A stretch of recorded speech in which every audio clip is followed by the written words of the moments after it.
everyone, it's Margaret Manning here, and welcome to 60 and Me. This is the place where women over 60 come to be inspired. My guest today is Allan Roth. Allan is the founder of Wealth Logic, and he has been in the investing world and corporate finance for years. He is a man who knows a lot about money, which is something that's on the minds of a lot of the women in our community. So, first of all, welcome, Allan. Thank you for having me. Thank you for being here. I wanted to mention that you are an expert in money matters, and I've meant to mention that you've been quoted and you write for Wall Street Journal and I believe AARP and Next Avenue. You have you've got a lot of experience in this world of money. Yeah, I've been concentrating on it for a long time. Well, we would like to know some of your insights, because a lot of women in our community, find themselves in retirement or through other side of retirement with very little money to spend, and somehow equating, I've got to get money in order to be happy, and just having an emotional challenge when they go through that. I'm not earning anymore. And I know you've got a really interesting view on just what money is and how it works, and maybe it can help our women to get perspective. Sure. I view money as stored energy to give us choices later in life. So we work, and the paycheck, creates that energy. And then what we spend uses that energy, and what we don't spend is saving, is stored energy, and then we try to make it grow.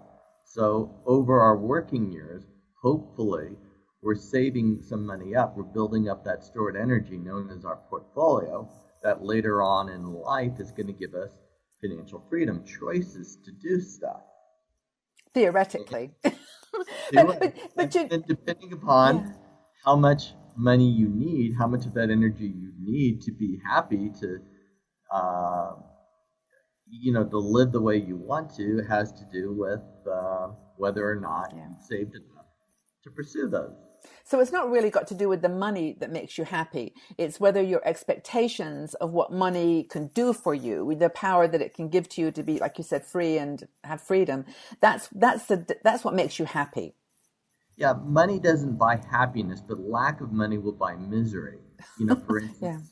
If you're getting the foreclosure notice on your bank, the credit card companies are telling you better pay now or we're canceling your credit, that will buy misery.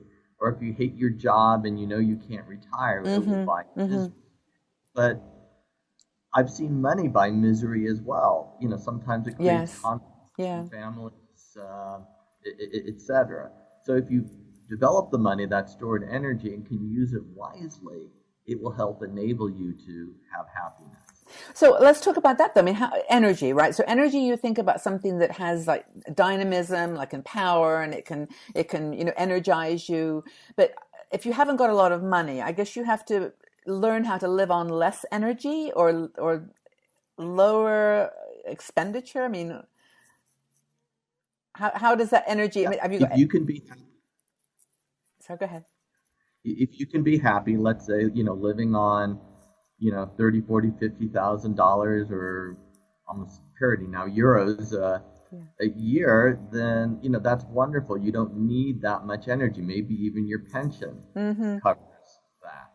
And it's wonderful. You might be able to pursue whatever gives your life happiness, meaning if you need 100,000, then you're going to need more stored energy. Yeah. It's kind of the relationship between you and money that defines your happiness. I mean, if you realistically didn't save and you haven't got a lot of money to spend in retirement, you've got to change your relationship with money. It's not going to empower you to buy a car or to buy a house or a boat. It's going to just buy your food, and that's your relationship then with money. Yeah, and studies actually show if you have to cut back, it creates a lot of pain initially, but then you get used to it fairly quickly.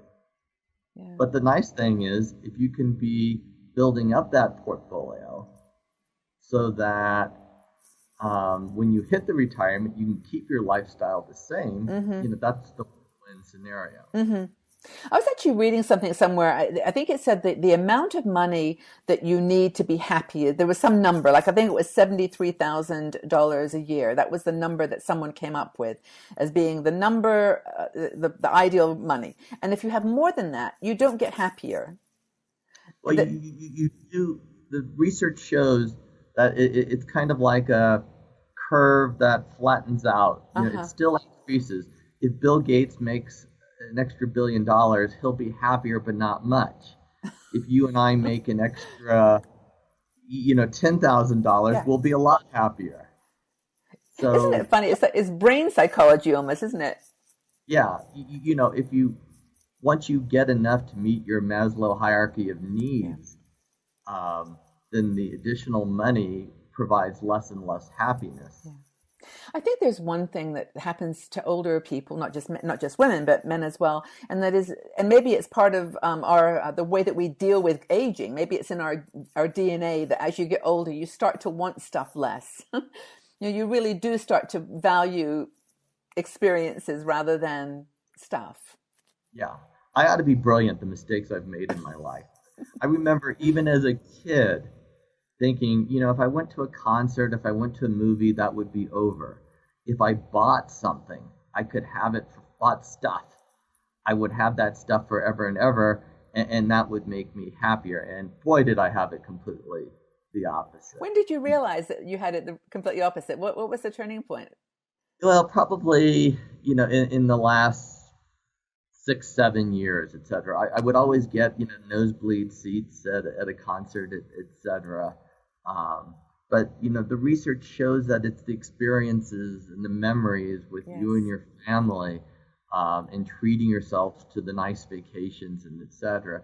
that brings that happiness. Mm-hmm. So I think There's a great book called "Stumbling on Happiness" by I think it's Daniel Gilbert at Harvard University, who I thought the world of until now I see the Prudential commercials, but that's kind of changed my view of him. But it really is a great book on what makes us happy. And a lot of it is what our experiences are versus our expectations. So if our expectations are modest, we're likely to be happier.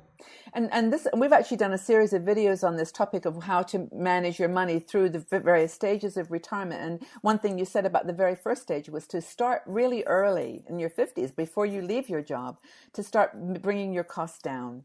Don't buy a brand new car every 2 years, and doing things that from very early on, like you said, get used to not spending money, and go to those nosebleed seats rather than the front row seats. Just go to the concert and be happy.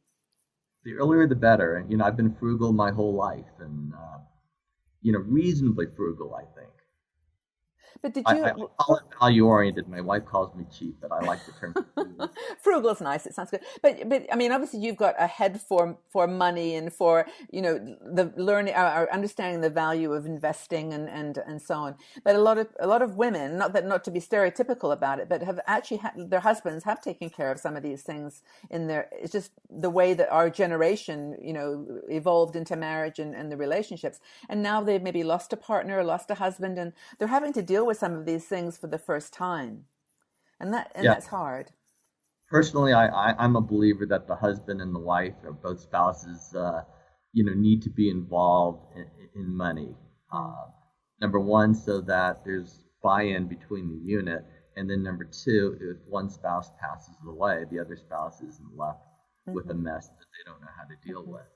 So if you have some people come in, some clients to talk to you about investing money in their 60s, and and they're saying that this is just driving us crazy, we're not happy, we just got to get a handle on our money. What would be some of the advice you would give them, just simply? Well, I mean, my typical clientele is wealthier. I'm not really expensive, so therefore I can only help people with larger portfolios and such. But, quite frankly, people that have never saved a penny, that are in their 60s, I don't have a good solution for them. That's changing behavior. I think they need a psychologist. Changing behavior late in life is not a very easy thing to do. Well, that's a solution. I disagree with you there, because I think you are giving a solution. The solution is that there isn't an easy solution. We can't, like I said, we can't beat ourselves up because of decisions we made when we were in our 50s and 60s, but we can now, like you said, change behavior. That's it. That's your advice. Nothing wrong with that. But that's easy to say. Yeah.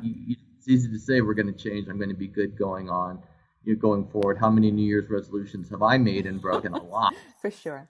But I think in terms of this particular conversation about money being stored energy, if you have a little amount of money, you're going to have a little stored energy. You're going to have little to work with, and that's not going to stop you from being happy. It's the relationship that you have to it. It's how much energy you need to be happy, and then how much of that stored energy do you have? And once you have enough of that stored energy, and believe me, money relationships go in two directions. I've got clients that have, tens of millions of dollars that live on $50,000 a year. They can't take it with them. Mm-hmm. So relationships with money, can go both directions. Mm-hmm. Well, I think that, I was going to ask you, do you think that having money motivates people, though, to do like more with their lives? Do you think that changing your behavior to, have a different relationship with money is going to motivate you more to succeed? There's a great book that just came out a few weeks ago by Dan Ariely at Duke University. He is a behavioral economist. Payoff, The Hidden Forces Behind Motivation, or something like that. But money is a really lousy motivator. I thought about, should I pay my son a certain amount for each A that he makes in college? And that's a really lousy motivator. What tends to give us, far more motivation is acknowledgement that, we're appreciated, and acknowledgement of efforts. So in other words, telling my son that I appreciate how hard he's working, that he's overcome such difficulties, etc., and then maybe taking him to a symbolic dinner or something like that. Mm-hmm. It's a lot more important than saying, wow, I'm just thrilled you got straight A's, because telling him you got straight A's also puts pressure that next semester he better get straight A's. And demotivates. So money's important. We all love the freedom and the choices that money gives us. But I think what you're saying here is, it's not the end of the world if you can just shift your relationship with it to where you are. Just be real. Just be where you are. Embrace it. I was actually reading, like, on that topic, wasn't there an economist who just won the Nobel Peace Prize on, I think it was, or not Peace Prize, the Nobel Prize on economics on contracts or something. And they were interviewed, and he said the same thing, which was, if you give bonuses at work, like if an employer gives a bonus as part of a contract, or achieving a contract, it doesn't motivate people to do better. I don't know. A lot of psychologists, Daniel Kahneman is a psychology professor, and he won the Nobel Prize in economics for his work on behavioral economics, etc. Yeah. But I'm not familiar with who won the Nobel Prize. It was two people. Contract. It was two people, and it was about how to write great contracts. I know it sounds like a really random thing, but the point was very similar. At least how I heard it was that money doesn't motivate. Bonuses don't motivate. It just makes. Actually, it's the other way. You get the bonus, and you're more likely to be motivated for a short period of time, and productivity goes up. But then it goes below where it would have been had you not, gotten that bonus. And if you don't get the bonus the next year, it's going to really demotivate. And again, in that book, Payoff, the research shows that the best motivation is appreciation from the boss. Yeah. Well, I think that this is actually a really important place to perhaps close, is that, we've talked to lots of people about aging in general, like we've got women over 60, right? And one of the big things is social engagement that keeps you happy. And I think that's the value of communities, is that we say to each other, we're on the journey together, we are here to support one another. And then that kind of makes us have a shared experience, which is encouraging, like you just said. It's the positive reassurance rather than, I can't send everybody $100 bill to make them feel good. But I let them know I care about them, or we like each other. Very simple. Social network is far more correlated to happiness than money is. Yeah. Well, on that note, I think we now just need to celebrate what the little or a lot of money we have, and adjust our lifestyles to fit what we've got. And you've been great to talk to, Allan. Thank you so much for your time. I've enjoyed it. I hope everyone has a happy retirement. Thank you so much. Bye-bye. Bye now. If you enjoyed this video, please subscribe to our 60 and Me YouTube channel and also visit our website. We are a strong and dynamic community of women over 60. We're challenging aging stereotypes, and every day we share fascinating stories, interesting questions, and great conversation.